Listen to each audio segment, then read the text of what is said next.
I'm Doug Saathoff. I farm northeast of Hastings by Trumbull, Nebraska. Grew up with irrigation.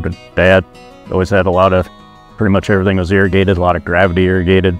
Kind of switched to pivots as I was getting older, and now we're moving some to drip irrigation now.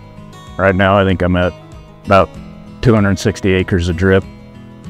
My first drip field went in 2012, which is the one we're standing on right now. So you just gotta, you don't want to get behind with drip irrigation. What I learned, you gotta stay ahead of the game, especially if it's dry. Just got to keep things going. But what I learned is I'm using a lot less water, and my yields are a lot better than they were when they were gravity irrigated fields, because that's what they were before. All my drip was a gravity irrigated field once before. I'll just definitely take a look at it if it fits in your operation. It'll be good. Especially for me, it was them odd shaped fields. Switching from gravity over to drip, it worked perfectly. Now it's a no-brainer for me right now.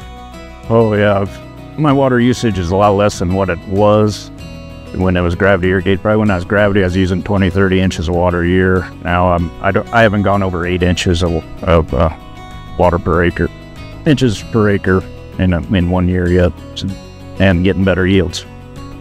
Oh, they've been good. I'm still kind of new with them, but they've always seemed willing to help, and they always have new ideas, and always learning and trying new things. It's been great. Well, they just seem to be always available. Phone call away. I can call about whoever. I have some numbers in my contacts, so whoever's available can answer my questions. I'm definitely looking into more acres being switched over from gravity to drip. I'm kind of in that process again, so yeah, NutraDrip will be a part of that, hopefully, if everything goes the way it's supposed to.